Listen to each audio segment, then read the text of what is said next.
bertemu kembali ya dengan Bu Ariza dalam pembelajaran matematika. Nah, di video sebelumnya Ibu sudah membahas latihan soal PTS mengenai pola bilangan. Untuk video kali ini Ibu akan melanjutkan untuk pembahasan latihan soal mengenai bab 2, yaitu koordinat kartesius. Gitu ya. Untuk yang pertama, di sini Bu Ariza memiliki koordinat kartesius, di mana di koordinat kartesius itu ada yang namanya sumbu X, itu yang mendatar. Kemudian ada juga yang namanya sumbu Y yang vertikal. Penulisan koordinat titik itu selalu dari sumbu X dulu, baru sumbu Y, gitu ya. Nah, kita jawab dari soal nomor 1. Apsis dari titik S itu berapa? Apsis itu nama lainnya dari sumbu X, ya. Apsis itu nama lainnya dari sumbu X. Jadi kita bisa lihat di sini titik S ada di mana? Oh, titik S ada di sini nih. Karena yang ditanyakan apsis, di mana apsis itu sumbu X, berarti kita tinggal cari titik S ini di sumbu X di angka berapa. Caranya adalah tinggal kita tarik ke sumbu X. Tarik ke sumbu X. Nah, di sini ternyata titik S di sumbu X itu di angka 2. Nah, sehingga apsisnya adalah 2. Apsis titik S 2. Bagaimana kalau ordinat? Nah, kalau apsis itu sumbu X, kalau ordinat itu nama lainnya dari sumbu Y. Caranya sama. Nah, di sini kan yang ditanyakan titik S. Yang ditanyakan ordinat dari titik S itu berapa? Nah, kita cari ordinat tadi kan sumbu Y itu yang vertikal. Titik S ini ketika kita tarik garis ke sumbu Y itu di angka berapa?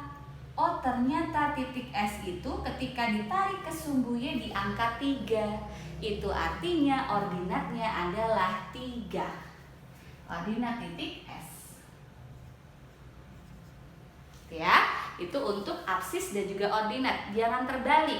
Apsis itu yang sumbu X, ordinat itu yang sumbu Y. Lalu yang nomor 3, koordinat titik P.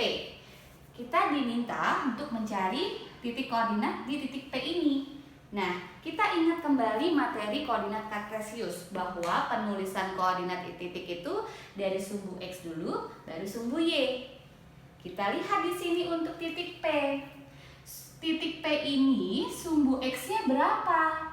Nah, sumbu X itu kan yang mendatar. Berarti tinggal kita tarik garis ke sumbu X. Oh, titik P ketika ditarik ke sumbu X itu di angka negatif 3. Berarti Ibu tuliskan di sini negatif 3, baru kita cari yang sumbu Y. Sumbu Y itu yang vertikal. Titik P ketika ditarik ke sumbu Y itu di angka 2. Nah, jadi di sini dituliskan setelah negatif 3 adalah 2. Jadilah titik koordinat P negatif 3,2, di mana X-nya adalah negatif 3, Y-nya adalah 2. Jadi koordinat titik P adalah negatif 3,2. Dengan cara yang sama, kita cari yang koordinat titik Q. Nah, caranya sama. Kita cari dulu dari sumbu X-nya dulu. Jadi yang kita cari dari sumbu X dulu. Ya, sumbu X-nya titik Q ini di mana? Oh, ternyata di angka negatif 2. Berarti dituliskan langsung saja negatif 2, lalu titik Q ini berada di angka berapa untuk sumbu Y? Untuk sumbu Y-nya ternyata ada di negatif 1. Jadi dituliskan negatif 1. Nah, ini adalah titik koordinat titik Q, yaitu negatif 2, negatif 1.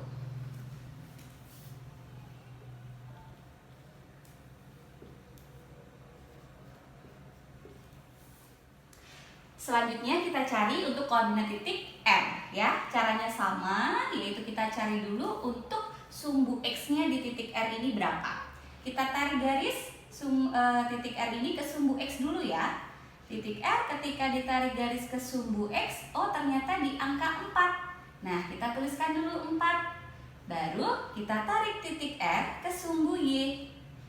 Nah, di angka negatif 3. Jadi titik koordinatnya 4, negatif 3 untuk titik R.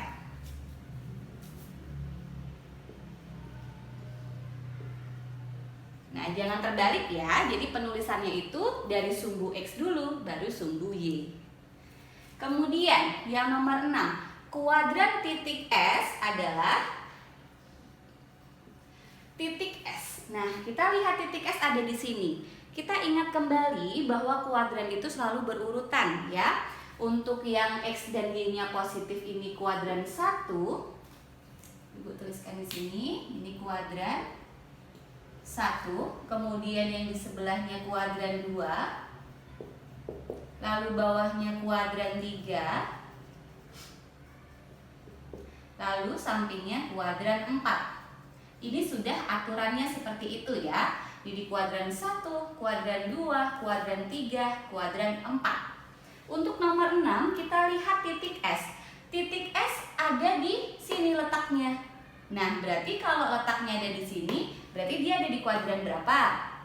Ada di kuadran 1 ya. Sesuai dengan penempatan dari kuadran itu sendiri. Jadi titik S ada di kuadran 1. Dimana ketika kuadran 1 itu pasti X-nya positif, Y-nya juga positif. Nah, ini kan X-nya positif, Y-nya juga positif. Lalu untuk kuadran titik P. Nah, titik P kita ketahui letaknya ada di sebelah sini. Ini berarti titik P ada di kuadran 2 ya. Titik P adalah ada di kuadran 2. Lalu untuk titik kuadran Q, titik Q itu ada di kuadran 3 ya berarti ya. Yang terakhir untuk titik R ada di kuadran 4 tentunya. Ya, gitu. Kemudian penjelasannya lagi, kalau kuadran 2 itu X-nya berupa negatif, Y-nya positif ya. X-nya negatif, Y-nya positif. Kalau kuadran 3, X-nya negatif, Y-nya juga negatif. Kalau kuadran 4, dia X-nya positif, Y-nya yang negatif. Jadi ketika hanya diketahui titiknya saja, kemudian diminta untuk mencari itu ada di kuadran berapa, berarti kita lihat apakah dia positif atau negatif. Kemudian kita lihat aturannya. Kalau kuadran 1, X dan Y-nya sama-sama positif. Kuadran 2, X-nya negatif, Y-nya positif. Kuadran 3, X-nya negatif, Y-nya negatif. Kuadran 4, X-nya positif, Y-nya negatif. Untuk soal yang selanjutnya yaitu berkaitan dengan kedudukan garis.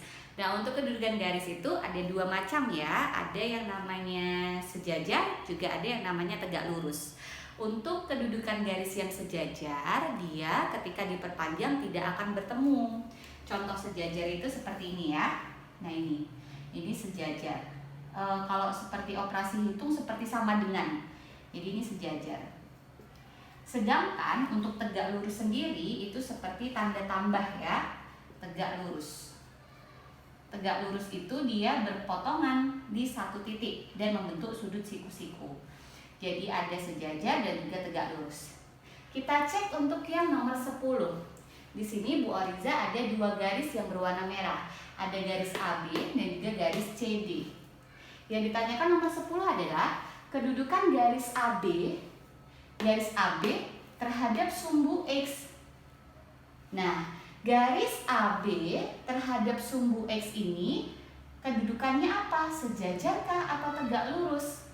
Kita lihat tadi, oh ternyata yang dia berpotongan di satu titik dan membentuk sudut siku-siku, itulah yang dinamakan tegak lurus.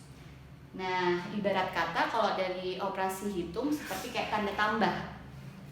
Jadi yang nomor 10, kedudukan garis AB terhadap sumbu X adalah tegak lurus. Kalau untuk yang nomor 11, kedudukan garis CD terhadap sumbu X. Nah, kita lihat garis CD yang ini, sumbu X ini, dia ketika diperpanjang sampai manapun tidak akan bertemu di satu titik.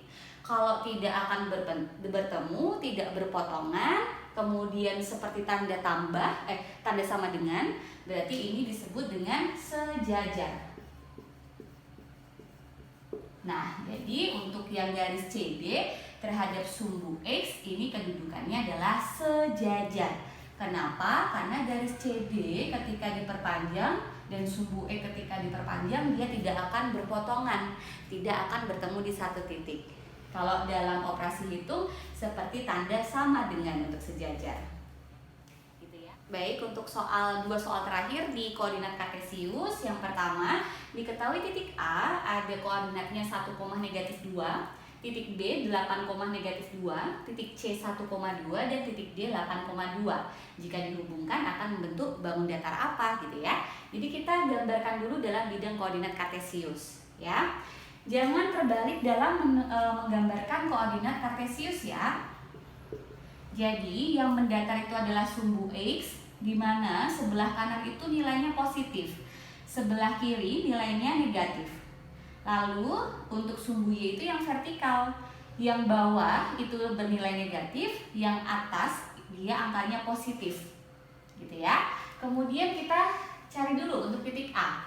Titik A itu koordinatnya 1, -2, artinya X-nya adalah 1, Y-nya adalah -2. Kita cari untuk titik A, X-nya 1, sumbu X-nya 1 itu ada di sini. Kemudian Y-nya -2, Y-nya -2. Nah, 1 dan -2 ini kita hubungkan. Ketemulah di titik sini. Nah, ini adalah titik A. Seperti itu cara menghubungkannya ya. Kemudian ini kurang bagus. Oke. Titik B 8, -2. Artinya X-nya 8, Y-nya -2. X-nya berarti di sumbu X, X-nya 8, Y-nya -2. Kita hubungkan antara X-nya 8 dan Y-nya -2. Nah, ketemulah di titik sini. Ini adalah titik B. Lalu untuk C, titik C koordinatnya 1,2, artinya X-nya 1, Y-nya 2. X-nya 1, Y-nya 2. Kita hubungkan. Nah, ketemu di satu titik ini. Ini titik C. Yang terakhir titik D. Koordinatnya 8,2. Di mana itu artinya X-nya 8, Y-nya 2. Nah, X-nya mana yang 8? Positif 8. Oh, ada di sini. Y-nya 2. Kita tarik garis sehingga bertemu di satu titik. Itulah titik D. Nah, ketika kita hubungkan titik-titik itu dari A, B, C, D, maka akan membentuk bangun apa? Nah, setelah dihubungkan antar titiknya, oh ternyata dia membentuk bangun persegi panjang. Nah, itu jawabannya yang nomor 12, yaitu membentuk bangun persegi panjang. Itu ya. Kemudian nomor 13 yang terakhir yang ditanyakan, luas bangun tersebut berapa? Karena yang terbentuk adalah bangun persegi panjang, di mana rumus luasnya adalah panjang dikali dengan lebar. Maka kita cari dulu panjangnya dari persegi panjang ini berapa. Nah, kita cari ya, panjangnya berarti yang di sini. Sesuai dengan sumbu X. 1, 2, 3, 4, 5, 6, 7. Nah, bisa kalian hitung angkanya dari sumbu X ini ya. Jadi ada 1, 2, 3, 4, 5, 6, 7. Itu adalah panjangnya. Panjangnya 7 satuan. Dikali lebarnya berapa? Lebarnya yang kita lihat di sini, di sumbu Y-nya. Kita hitung ada berapa lebarnya. 1, 2, 3, 4. Nah, ternyata lebarnya adalah 4 satuan. Jadi luasnya 7 dikali 4, yaitu 28 satuan luas. Seperti itu untuk mengerjakan soal nomor 12 dan 13.